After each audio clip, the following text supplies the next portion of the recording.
This is Ravi Shankar. In today's video, we shall discuss about types of correlation.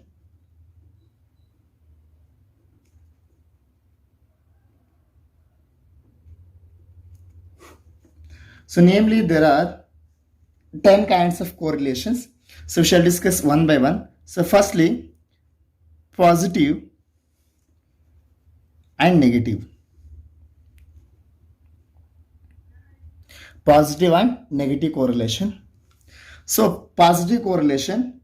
So, when the relationship between two variables are said to be positive or direct.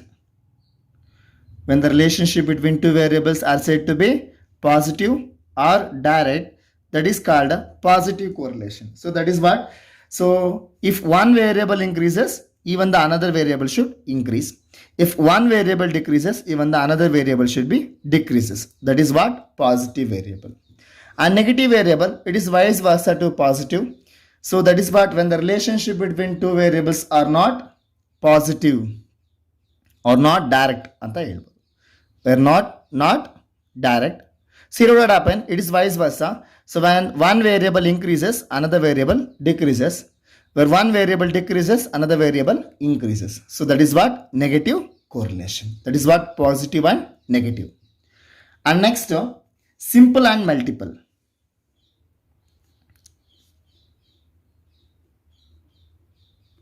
And next, simple and multiple. Here what happen?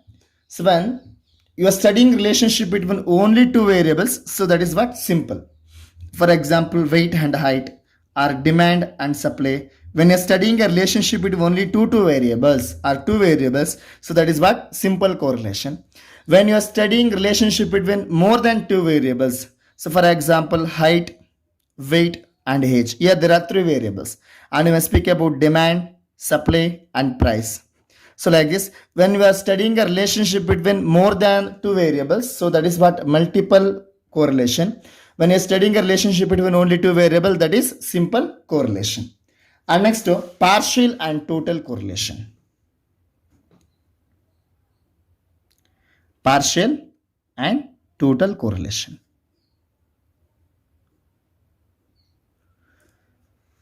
Partial and total correlation. So, out of the total variables available, if you are studying only part of the variable, for example, there are four variables. Out of the four variables, if you are studying about only two variables, means from the entire variables, you are choosing only one part of the variables to find the correlation. So that is what? So out of the total variable, if you are studying about the only part of the variable, that is partial correlation. So you can say, so when there are more than two variables and the relationship of any two of the variable are studied. So that is what? Partial correlation.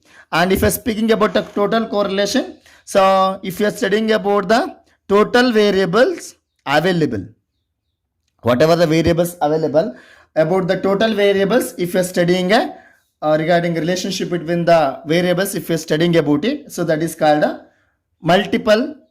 total correlation. So that is what? So when the correlation between all the variables under this study are taken, so when there are more than two variables under this study, and if you are studying a relationship between all the variables, so that is called total correlation. And the fourth one, you can say linear and non-linear.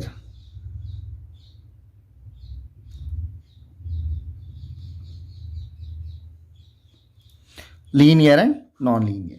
So if we are speaking about a linear correlation, you can say if the ratio of change in one variable tends to bear the constant ratio of change in another variable. For example, if one variable increases by, so for example, you can say if one variable increases by 1, even the another variable should increase in the same proportion. If one variable decreases by 2, even the another variable should decrease by the same proportion. So that is what? One variable will tends to, or we can say one variable affects on the another variable for the constant change. So ಇಲ್ಲಿ one variable ಅಲ್ಲಿ ಎಷ್ಟು change ಆಗುತ್ತೋ ಇನ್ನೊಂದು variable ಅಲ್ಲೂ ಅಷ್ಟೇ change ಆಗಬೇಕು. ಇದು ಎಷ್ಟು ಇನ್ಕ್ರೀಸ್ ಆಗುತ್ತೋ ಇನ್ ದ ಸೇಮ್ ಪ್ರಪೋರ್ಷನ್ ಇದು ಇನ್ಕ್ರೀಸ್ ಆಗಬೇಕು. ಇದು ಎಷ್ಟು ಡಿಕ್ರೀಸ್ ಆಗುತ್ತೋ ಇನ್ ದ ಸೇಮ್ ಪ್ರಪೋರ್ಷನ್ ಇದು ಡಿಕ್ರೀಸ್ ಆಗಬೇಕು. So that is what? Linear correlation. And if you're speaking about a non-linear, so when the one changes in one variable will not affect on the same changes in the another variable. or we can say correlation is says to be non-linear if the amount of change in the one variable does not bear a constant ratio. Keep this in mind. Constant ratio to the amount of change in the another variable. So if the two variables are constantly changes, it is linear. If the two variables are not constantly changes, it is non-linear. And the last one here, it is logical and illogical. Logical and illogical. So logical, it is nothing but so when the correlation between two variable is not only mathematically defined or mathematically expressed, but also logically too. So andre mathematical alla logically ನಾವು ಅದನ್ನ express ಮಾಡ್ತಾ ಹೋಗ್ಬೋದು. For example, we can say price and demand. So demand and price. When the demand increases automatically, we can say price also increases. And we can say demand and supply. So we can say when the demand increases automatically supply increases antanu helbodu. So that is what logical. So few times, so when the relationship between the two variables we can express only mathematically but not logically. So here we can express the relationship of variables only mathematical way but not in a logical way. We can say birth rate and rain. So we can't say if the birth rate increases, rain also increases. Maybe or may not be. See here, we can't express in a logical manner. So logical again, so that is what illogical correlation. So the types of correlation here it is positive, negative, simple, multiple, partial and total, linear and non-linear, logical and illogical. And today's next concept here it is interpretation of correlation coefficient. Interpretation of correlation coefficient. So that is what, how to interpret it. So according to Carl Pearson's,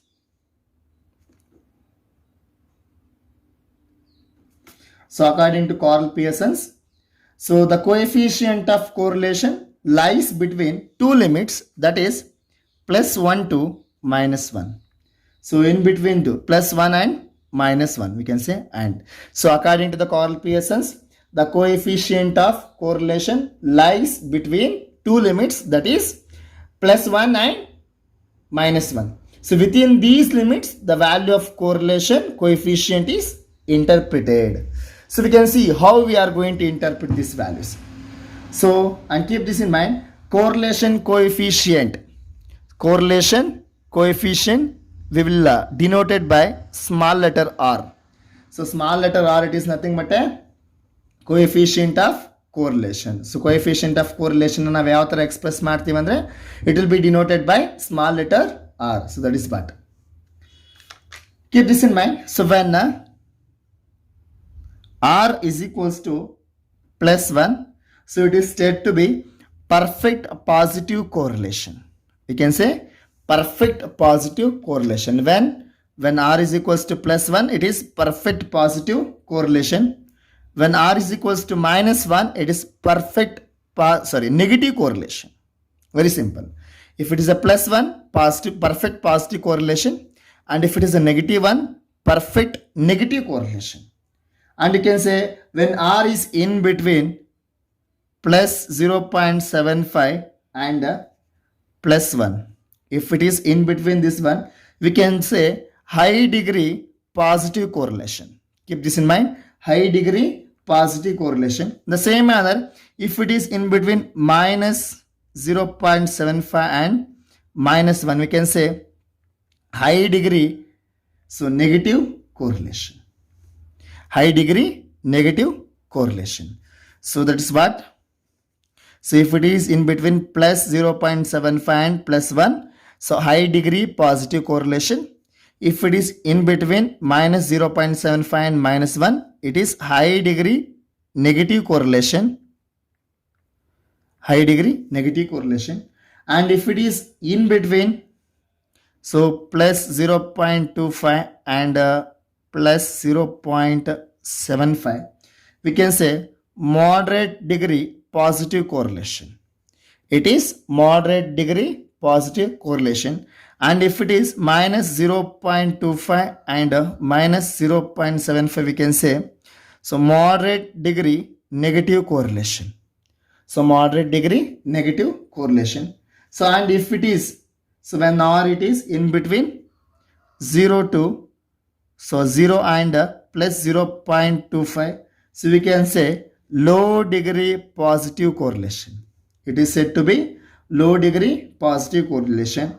And you can say when it is in between 0 and minus 0.25, it is said to be low degree negative correlation. Low degree negative correlation. And the last one, when R is equals to 0, so it is no correlation. So totally, by seeing this interpretation of R, we can say that all the time your R should be in between plus 1 and minus 1. It should not be greater than the plus 1 and it should not be lesser than the minus 1. So all the time your R should be in between plus 1 and minus 1. So if you are getting apart from these answers, so if you are getting above plus 1 or if you are getting below minus 1, then your answer will be 100% wrong. So that is what interpretation. And if you are speaking about methods of studying of correlation, if we are speaking about methods of studying correlation, so here there are a few methods. So we can say firstly, so scatter diagram method.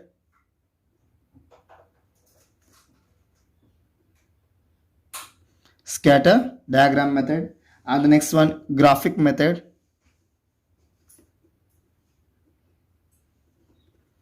Graphic method. And the next one, Carl Pearson's coefficient of correlation. Carl Pearson's one. So and the next one, Spearman's rank correlation. Spearman's rank correlation. And the next one, concurrent deviation method. Concurrent deviation method. So out of these 5 methods, these 2 are most important. In examination purpose, you can expect 14 marks, 2 questions, one from Carl Pearson's of coefficient and one from Spearman's rank correlation. In upcoming classes, we shall discuss the problem about this Carl Pearson's coefficient of correlation and Spearman's rank correlation. If you are having any doubts, you can ask me. Thank you.